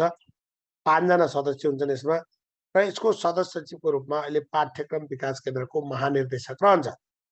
सदस्य 5 जना रहन्छन्। यो 5 सदस्य हुन्छ। पाठ्यक्रम विकास केन्द्रको महानिर्देशक सदस्य सचिव रहन्छ भने बुझ्नुहोस्। यो अहिले छैन, यो दुईटै चिज छैनन् व्यवहारमा। तर सर्ट बुझ्नुहोस्, यो स्रोत केन्द्रतिर प्राथमिक तहको सिकाइवृद्धि परीक्षण समितिले 3 र 5 को सिकाइवृत्तिको परीक्षण गर्ने भन्छ। कक्षा 3 र 5 को विद्यार्थीको सिकाइवृत्ति परीक्षण गर्छ। कक्षा 3 र 5 को विद्यार्थीको सिकाइवृत्तिको परीक्षण गर्ने काम गर्छ यो प्राथमिक शिक्षा सिकाइवृत्ति परीक्षण समितिले। यो स्रोत केन्द्र स्तरीय हुन्छ। यो स्रोत केन्द्रमा रहन्छ। 5 जना सदस्य हुन्छन्। स्रोत केन्द्र विद्यालयको प्र यसको अध्यक्ष रहन्छ। स्रोत केन्द्र विद्यालयको प्र यसको अध्यक्ष रहन्छ र सदस्य सचिवमा स्रोत व्यक्ति रहन्छ भने बुझ्नुभयो। कक्षा 3 र 5 का विद्यार्थीको सिकाइवृत्ति परीक्षण गर्ने काम गर्छ। स्रोत केन्द्रमा रहन्छ। यो सदस्य 5 जना हुन्छन् र अध्यक्ष स्रोत केन्द्र विद्यालयको प्र यसको अध्यक्ष रहन्छ र सदस्य सचिवको रूपमा स्रोत व्यक्ति रहने व्यवस्था छ। सदस्य सचिवको रूपमा स्रोत व्यक्ति रहने व्यवस्था छ। यो चाहिँ हेर्नु होला। अब निम्न माध्यमिक शिक्षा उत्तीर्ण परीक्षा समिति भन्छ। निम्न माध्यमिक शिक्षा उत्तीर्ण परीक्षा समिति भन्छ। अब यो अब अहिले व्यवहारमा चाहिँ स्थानीय तहले गर्छ। यो पनि 5 सदस्य हुन्छ। इकाइ प्रमुख यसको अध्यक्ष हुन्छ। अब यदि सोधिहालेछ भने सोध्दैन यो कुरा त्यही सिकाइवृत्ति परीक्षणको सोध्न सक्छ। अब यो धेरै सोध्ने क्वेसन हो। माध्यमिक शिक्षा उत्तीर्ण परीक्षा समिति भन्यो भने माध्यमिक शिक्षा उत्तीर्ण परीक्षा समिति भन्यो भने माध्यमिक शिक्षा उत्तीर्ण परीक्षाको परिचालन र नियन्त्रण गर्ने काम हो। माध्यमिक शिक्षा उत्तीर्ण परीक्षाको परिचालन र नियन्त्रण गर्ने काम गर्छ यसले। माध्यमिक शिक्षा उत्तीर्ण परीक्षाको परिचालन र नियन्त्रण गर्ने काम गर्छ। यसको अध्यक्ष मन्त्रालयको सचिव हुन्छ। मन्त्रालयको सचिव यसको अध्यक्ष हुन्छ। सदस्य सचिवको रूपमा परीक्षा नियन्त्रक रहन्छ। परीक्षा नियन्त्रक यसको सदस्य सचिव रहन्छ र यसमा 9 जना सदस्य हुन्छन्। 9 जना सदस्य हुन्छन्। माध्यमिक शिक्षा उत्तीर्ण परीक्षाको परिचालन र नियन्त्रण गर्ने काम यसले गर्छ। परिचालन र नियन्त्रण गर्ने काम गर्छ यसले। यसको अध्यक्ष मन्त्रालयको सचिव हुन्छ। मन्त्रालयको सचिव हुन्छ यसको अध्यक्ष। सदस्य सचिवको रूपमा परीक्षा नियन्त्रक हुन्छ। परीक्षा नियन्त्रक हुन्छ सदस्य सचिवको रूपमा र सदस्य कतिजना हुन्छन् 9 जना हुन्छन् भने बुझ्नु। 9 जना सदस्य हुँदो रहेछन्। यसले परीक्षाको परिचालन सम्बन्धमा नीति बनाउँछ। यसले नीति बनाइन्छ। परीक्षा सम्बन्धी नीति बनाउँछ। परीक्षा केन्द्र तोक्ने आधार बनाइन्छ। नीति मात्रै बनाउने आधार बनाउँछ। परीक्षा सञ्चालन गर्छ। शुल्क निर्धारण गर्छ। परीक्षाफल प्रकाशित गर्छ। अब माध्यमिक शिक्षा उत्तीर्ण परीक्षा समितिको अध्यक्ष को हुन्छ, सचिव हुन्छ, 9 जना हुन्छन्। मूल कुरा यो यसले परीक्षा शुल्क निर्धारण गर्ने, परीक्षाफल प्रकाशन गर्ने काम गर्छ र परीक्षाको परीक्षाफल प्रकाशित भएको 6 महिनापछि यो उत्तर पुस्तिका धुल्याउने काम, नष्ट गर्ने काम गर्छ। फेरि नझुक्किनु होला। यो उत्तर पुस्तिका धुल्याउने दुईटा चिज छ। एउटा 6 महिनाको कुरा छ, एउटा 1 वर्षको कुरा छ। यदि शिक्षक सेवा आयोगले भन्यो भने शिक्षक सेवा आयोगका उत्तर पुस्तिका धुल्याउने कुरा भन्यो भने हामी त्यो बेला 1 वर्षपछि भनेर बुझ्नु पर्यो। 1 वर्षपछि भनेर बुझ्नु पर्यो। यदि माध्यमिक शिक्षा परीक्षाका भन्यो भने 6 महिनापछि भनेर बुझ्नु पर्यो, त्यो बुझ्नु पर्यो। अर्को माध्यमिक शिक्षा उत्तीर्ण परीक्षा समन्वय समिति भन्ने छ। यो समन्वय समितिले माध्यमिक शिक्षा उत्तीर्ण परीक्षा व्यवस्थित तथा मर्यादित रूपमा सञ्चालन गर्ने काम गर्छ। माध्यमिक शिक्षा उत्तीर्ण परीक्षा व्यवस्थित तथा मर्यादित रूपमा सञ्चालन गर्छ। यो माध्यमिक शिक्षा उत्तीर्ण परीक्षा मर्यादित र रूपमा सञ्चालन गर्ने, व्यवस्थित एवं मर्यादित रूपमा सञ्चालन गर्ने काम गर्छ। मर्यादित रूपमा व्यवस्थित रूपमा सञ्चालन गर्ने काम गर्छ भने भन्नु। माध्यमिक शिक्षा उत्तीर्ण परीक्षा यो मर्यादित रूपमा सञ्चालन गर्ने काम यसले गर्दो रहेछ। भनेपछि परीक्षा सञ्चालन गर्ने काम यसले गर्छ। समन्वय समितिलाई हेर्नुहोस् है, समन्वय मात्रै हटायो, केन्द्रको भयो। अब समन्वय हरेपछि यो के भयो भने यो चाहिँ जिल्ला स्तरको समिति हुन्छ। यो चाहिँ जिल्ला स्तरको रहेछ। एक हिसाबले यो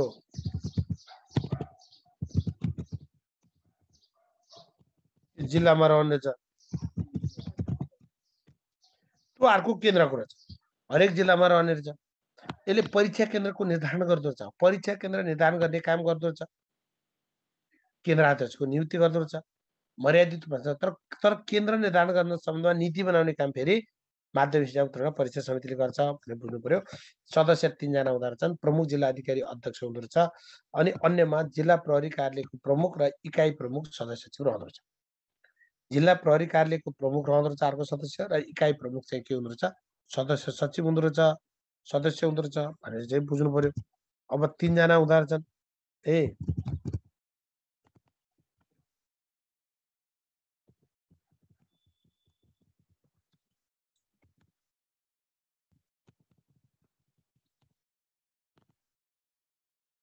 त्यसलाई यो हिसाबले बुझ्ने। अब अशक्त विद्यार्थीका लागि परीक्षामा विशेष व्यवस्था गर्न सक्ने भन्छ। अशक्त भनेको अन्धा, बहिरा आदि आदि यस्ता विद्यार्थीहरू, ती विद्यार्थीहरूले निर्धारित समयभित्र परीक्षा दिन नसक्ने भएमा केन्द्राध्यक्षले थप समय दिन सक्छ। केन्द्राध्यक्षले थप समय दिन सक्छ। बढीमा 1 घण्टा 30 मिनटसम्म थप समय उपलब्ध गराउन सक्छ भने भन्नु। बढीमा 1 घण्टा 30 मिनटसम्म थप समय उपलब्ध गराउन सक्ने छ भने बुझ्नु पर्यो। थप समय उपलब्ध गराउन सक्छ भने भन्नु। अब अनौपचारिक शिक्षा दिन सक्ने भनेको छ। यो अनौपचारिक शिक्षा दिने सन्दर्भमा यो विद्यालयमा भर्ना भई शिक्षा हासिल गर्न नसक्ने व्यक्तिलाई आधारभूत प्रौढ साक्षरता, साक्षरोत्तर शिक्षा, निरन्तर शिक्षा र वैकल्पिक शैक्षिक कार्यक्रम गरेर 4 प्रकारका शिक्षा दिन सक्नेछ। यो विद्यालयमा भर्ना भई शिक्षा हासिल गर्न नसक्ने व्यक्तिलाई आधारभूत प्रौढ साक्षरता, साक्षरोत्तर, निरन्तर शिक्षा र वैकल्पिक शैक्षिक कार्यक्रम गरेर 4 प्रकारका शैक्षिक कार्यक्रम सञ्चालन गर्न सकिनेछ। म्हणजे अनौपचारिक शिक्षाका कार्यक्रम कति प्रकारका? 4 प्रकारका छन्। एउटा आधारभूत प्रौढ साक्षरता छ, अर्को साक्षरोत्तर छ, अर्को निरन्तर शिक्षा छ, अर्को वैकल्पिक शैक्षिक कार्यक्रम छ। वैकल्पिक शैक्षिक कार्यक्रम छ, 4 प्रकारका छन्। अब अनौपचारिक शिक्षाको पाठ्यक्रम पाठ्यपुस्तक कसले स्वीकृत गर्छ? अनौपचारिक शिक्षाको पनि पाठ्यक्रम र पाठ्यपुस्तक कसले स्वीकृत गर्छ भन्दा राष्ट्रिय पाठ्यक्रम विकास तथा मूल्याङ्कन परिषदबाट। राष्ट्रिय पाठ्यक्रम विकास तथा मूल्याङ्कन परिषदबाट स्वीकृत हुँदो रहेछ।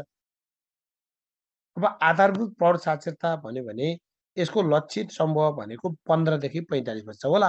हामी राष्ट्रिय साक्षरता अभियानमा 15 देखि 60 भनेका छौँ, अहिले 15 वर्षभन्दा माथि भनेका छौँ। तर हाम्रो शिक्षा नीतिमा अहिले पनि 15-45 वर्ष भन्ने छ। 15 देखि 45 वर्षसम्मका निरक्षर व्यक्तिहरूलाई आधारभूत प्रौढ साक्षरता दिइनेछ भनेको छ। 15 देखि 45 वर्षसम्मका निरक्षर व्यक्तिहरूलाई आधारभूत प्रौढ साक्षरता दिइन्छ। आधारभूत प्रौढ साक्षरता दिइन्छ। 15 देखि 45 वर्षसम्मका निरक्षर व्यक्तिहरूलाई आधारभूत प्रौढ साक्षरता दिइन्छ। आधारभूत प्रौढ साक्षरता र यसको अवधि 6 महिनाको हुन्छ भन्छन्। आधारभूत प्रौढ शिक्षाको सञ्चालन अवधि साधारणतया कति हुन्छ? 6 महिनाको हुन्छ। प्रौढ शिक्षाको सञ्चालन अवधि सामान्यतया 6 महिनाको हुन्छ भन्छन्। 6 महिनाको हुन्छ भन्छ। अब साक्षरोत्तर शिक्षा भनेको यो 3 देखि 6 महिनासम्मको साक्षरोत्तर शिक्षा दिन सकिनेछ, जुन आधारभूत प्रौढ साक्षरता पुरा गरेकालाई 3 देखि 6 महिनाको। निरन्तर शिक्षा भनेको भने मन्त्रालयले तोके बमोजिमको, मन्त्रालयले तोके बमोजिमको निरन्तर शिक्षा। अब वैकल्पिक शैक्षिक कार्यक्रम भनेको विद्यालयमा अध्ययन नगरेका वा अध्ययन गरेर बिचैमा छाडेका यस्ता बालबालिकाका लागि वैकल्पिक शैक्षिक कार्यक्रम सञ्चालन गर्न सकिन्छ। विद्यालय अध्ययन नगरेका वा अध्ययन गरी पनि बिचैमा छाडेका, अध्ययन नगरेका वा अध्ययन गरी पनि बिचैमा छाडेका बालबालिकाका लागि वैकल्पिक शैक्षिक कार्यक्रम सञ्चालन गर्न सकिन्छ। वैकल्पिक शैक्षिक कार्यक्रम सञ्चालन गर्न सकिन्छ भनेर बुझ्नु पर्यो। यो वैकल्पिक शैक्षिक कार्यक्रमको अनुमति इकाइबाट लिनुपर्छ अरे। वैकल्पिक के अरे शैक्षिक कार्यक्रम सञ्चालन गर्नका लागि इकाइबाट अनुमति लिनुपर्छ। इकाइबाट कहाँबाट? इकाइबाट अनुमति लिने। इकाइबाट अनुमति लिने भनेर बुझ्नु। वैकल्पिक शैक्षिक कार्यक्रम सञ्चालन गर्नका लागि कहाँबाट? इकाइबाट अनुमति लिनुपर्छ। इकाइबाट अनुमति लिनुपर्छ भनेर बुझ्नु पर्यो। शिक्षा विकास तथा समन्वय इकाइबाट अनुमति लिनुपर्छ। यो वैकल्पिक शैक्षिक कार्यक्रम भनेको विद्यालयकै कोर्समा आधारित हो। तर विद्यालयको समकक्षी शिक्षा दिने, जस्तो तपाईँ हामीलाई थाहा छ अनौपचारिक प्रौढ विद्यालय छ, अहिले अनौपचारिक प्राथमिक शिक्षा कार्यक्रम छ, आधारभूत शिक्षा कार्यक्रम छ 1-5, अनि खुला शिक्षा छ, खुला आधारभूत 6-8 छ, खुला माध्यमिक भन्ने छ। यी चाहिँ वैकल्पिक शैक्षिक कार्यक्रम हो। यो विद्यालयकै कोर्समा आधारित हुन्, तर के छ अलिकति संकुचन गरिएको खुम्च्याइएका पाठ्य सामग्रीको प्रयोग छ यसमा, त्यति मात्रै हो। पाठ्य सामग्री संकुचन छ।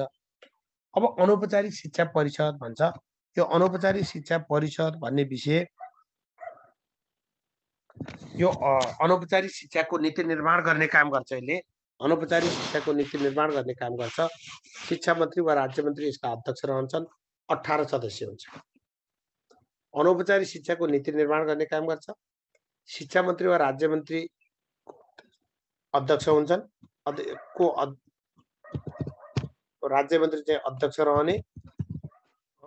कतिजना सदस्य हुन्छन् भन्यो भने 18 सदस्य हुन्छ है। अब सदस्य संख्या 18,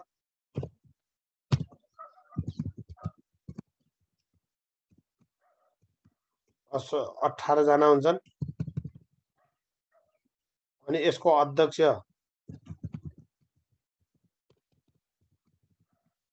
शिक्षा मन्त्री वा राज्य मन्त्री हुन्छ। अनि यसको मुख्य काम के रहेछ? अनौपचारिक शिक्षाको नीति निर्माण गर्ने कुराहरु छ भने बुझ्नु पर्यो। अब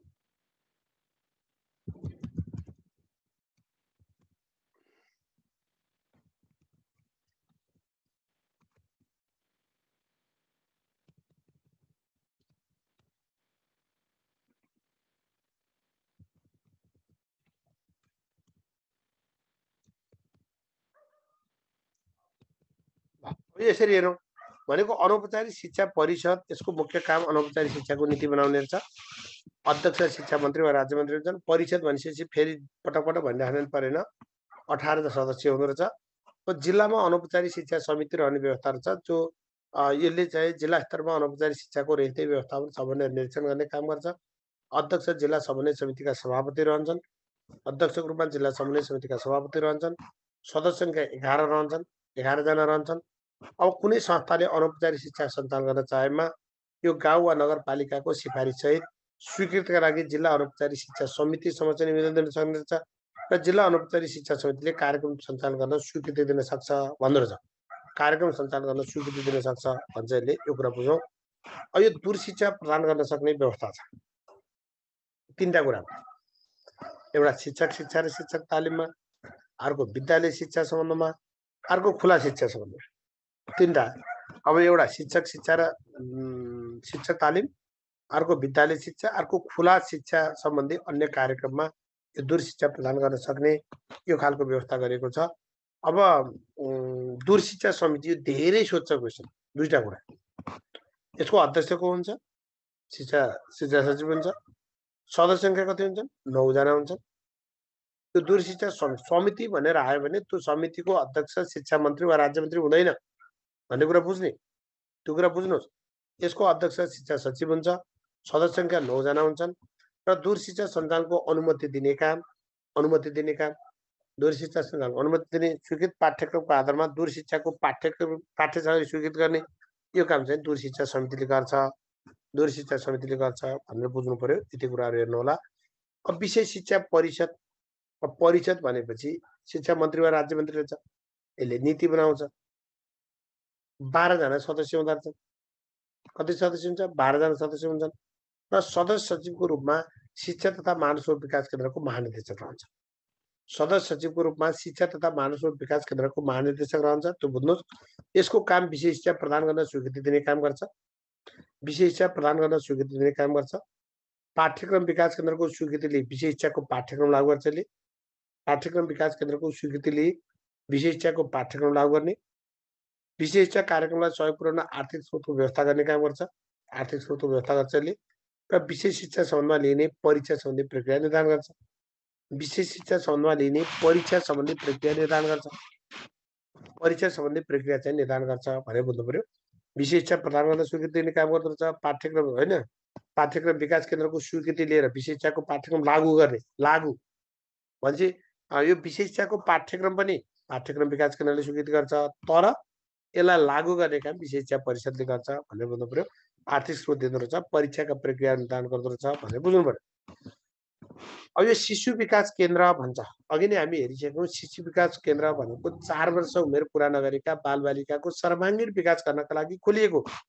त्यो गाउँ वा नगरपालिकाले दिन्छ यसको स्वीकृति। र शिशु विकास केन्द्र खोल्नका लागि चाहिने पूर्वाधारमा अरू चिजहरू खासै सुधिराख्दैन। फराकिलो ठाउँ चाहिन्छ, त्यो सुरक्षित भवन, यो स्वाभाविक कुरा हो। जग्गाको रूपमा भवन बाहेक आधा रोपनी वा 1 कट्ठा जग्गा चाहिनेछ। आधा रोपनी वा 1 कट्ठा जग्गा चाहिनेछ। बाल उद्यान चाहिनेछ। सफा र स्वच्छ खानेपानी र शौचालय चाहिनेछ। कम्तीमा 2 जना सुसारी चाहिनेछ। कम्तीमा 2 जना सुसारी चाहिन्छन्। कम्तीमा 2 जना सुसारी चाहिन्छन्। र नेपाल सरकारले शिशु विकास केन्द्रलाई इकाइ प्रमुखको सिफारिसमा अनुदान दिन सक्छ भनेर बुझ्नु पर्यो। इकाइ प्रमुखको सिफारिसमा अनुदान दिन सक्छ। नेपाल सरकारले शिशु विकास केन्द्रलाई इकाइ प्रमुखको सिफारिसमा के दिन सक्छ? अनुदान दिन सक्छ। अनुदान दिन सक्छ भनेर बुझ्नु। अब यो शैक्षिक जनशक्ति विकास परिषद भन्ने छ। यो शैक्षिक जनशक्ति विकास परिषद भनेको शिक्षक मन्त्रालय अन्तर्गतका कर्मचारीले शिक्षा सम्बन्धी समुदायमा संलग्न व्यक्तिको कार्यदक्षता अभिवृद्धि गर्ने काम तथा शैक्षिक विकास सम्बन्धी नीति निर्माण गर्छ। कार्यदक्षता अभिवृद्धि गर्न र शैक्षिक विकास सम्बन्धी नीति निर्माण गर्ने काम गर्छ। 16 सदस्य हुँदो रहेछ। शिक्षा मन्त्री वा राज्य मन्त्री अध्यक्ष हुँदो रहेछ।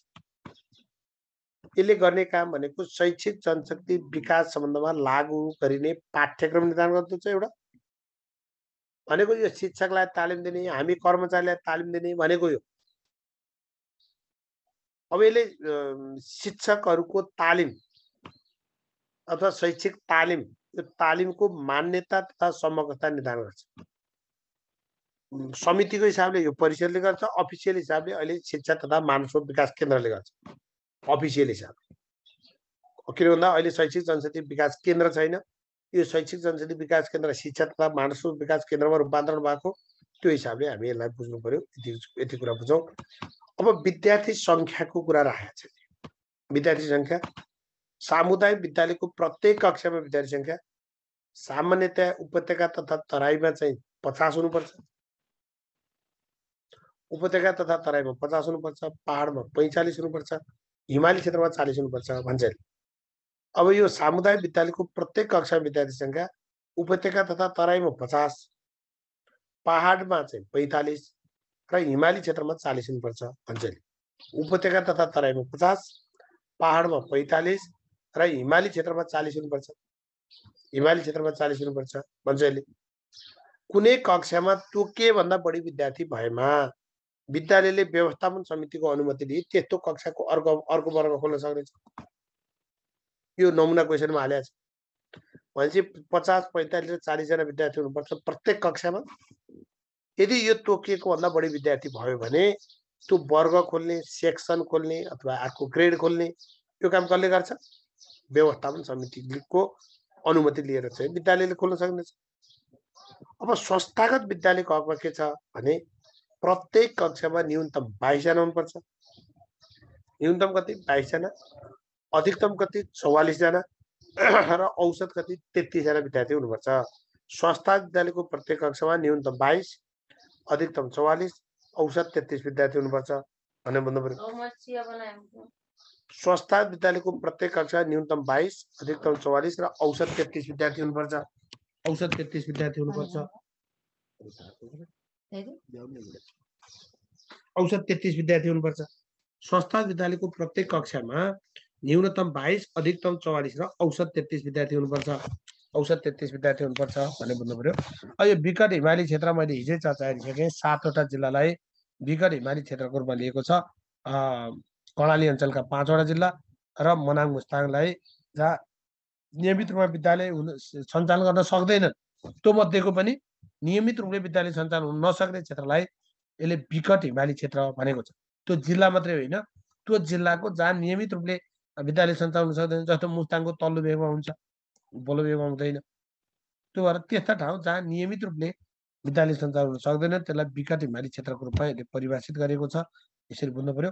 अब विद्यालयले शैक्षिक सत्र सुरु भएको मितिले 1 महिनाभित्र नयाँ विद्यार्थी भर्ना ल्याउनुपर्छ। विद्यालयको 1 शैक्षिक सत्रमा काम गर्ने दिन, तपाईँ पढाइ हुने दिन भन्यो भने 205 दिन त्यो पाठ्यक्रममा लेखिएको छ। तर 1 शैक्षिक सत्रमा काम गर्ने दिन कम्तीमा 220 दिन हुनुपर्छ। एउटा शिक्षकले हप्तामा कम्तीमा 24 पिरियडको कक्षा लिनुपर्छ। एउटा शिक्षकले हप्तामा कम्तीमा 24 पिरियडको कक्षा लिनुपर्छ। 24 पिरियडको कक्षा लिनुपर्छ र 5 वर्ष उमेर पुरा नभएकालाई 1 कक्षामा भर्ना गर्ने, 14 वर्ष उमेर पुरा नभएकालाई माध्यमिक शिक्षा उत्तीर्ण परीक्षामा समावेश गरिने छैन, यसमा समावेश गरिने छैन भनेको छ।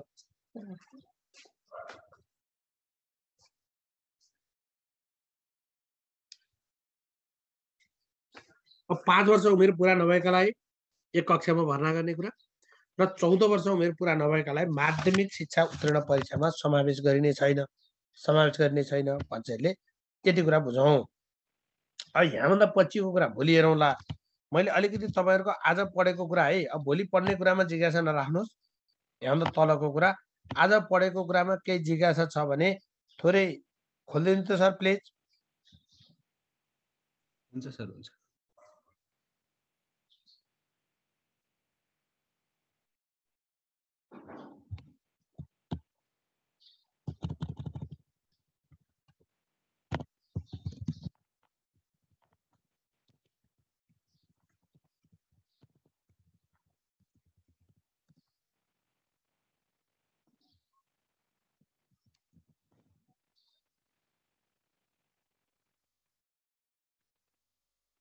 ल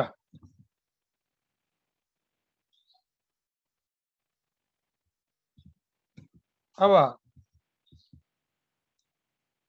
हिमाली जिल्ला कति भन्ने यताबाट नबुझ्नु होला। हिमाली जिल्ला कति भन्ने कुरा हजुरको जिकेतिर पढ्नुहोस् है। हिमाली जिल्ला कति भन्ने कुरा, हिमाली जिल्ला कति भन्ने कुरा, हिमाली जिल्ला कति भन्ने कुरा उता जिकेबाट पढ्नुहोस्। यहाँको चाहिँ दुर्गम विकट हिमाली क्षेत्र, विकट हिमाली क्षेत्र भनेर बुझ्नुहोस्। 7वटा जिल्ला, 7वटा जिल्लाको नियमित पठन पाठन हुन नसक्ने भन्ने कुरा बुझ्नु होला। अब विधाका कुरा भोलि पढाउँला है, विधाका कुरा भोलि पढाउँला हामी। विधा शिक्षकका विधा कति हुँदो रहेछन् भोलि पढ्ने है, यसरी बुझ्नु होला। अब धेरै फास्ट त यसलाई नि फास्ट भन्नुपर्छ, यस्तो पनि धेरै फास्ट भयो। अब यहाँभन्दा ढिलो गरेर पढाएर त कहिले पढाउने है, त्यो बुझ्नुहोस्। कागज धुल्याउने भनेको के हो? एसएलसी परीक्षाका कापी हो डङ्गुर हुन्छ। देशभरिका कापी परीक्षा नियन्त्रण कार्यालयमा जाँदा के हुन्छ? कति डङ्गुर हुन्छ ल भन्नु त हो। अब त्यो राखेर साध्य लाग्दैन।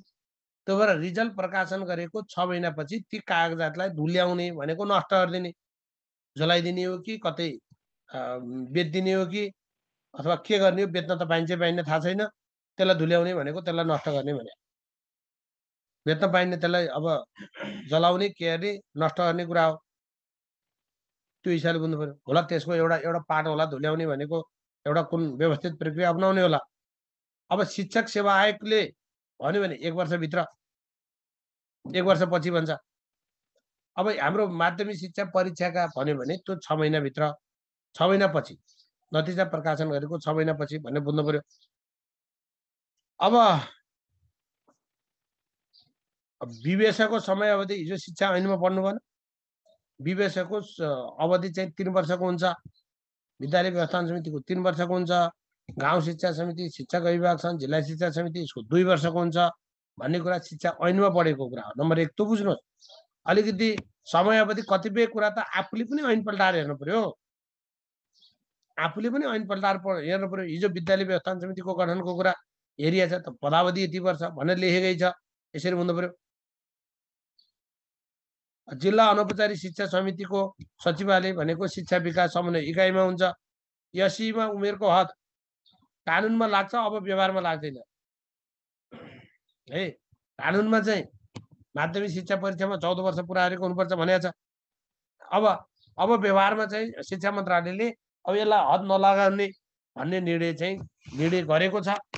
गरेको कुरा बाहिर आएको छ, सार्वजनिक भएको छ। औपचारिक हिसाबले अझै भइसकेको छैन, त्यो कुरा बुझ्नुहोस्।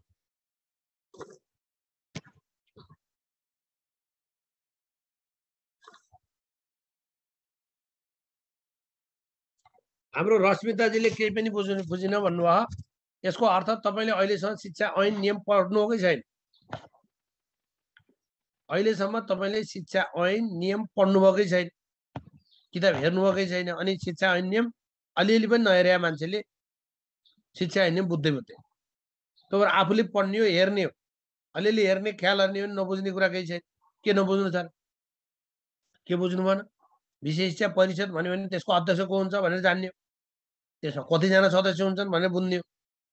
अब परिषद भनेर आयो भने परिषदको अध्यक्ष शिक्षा मन्त्री वा राज्य मन्त्री हुन्छ भन्न त अब बुझियो।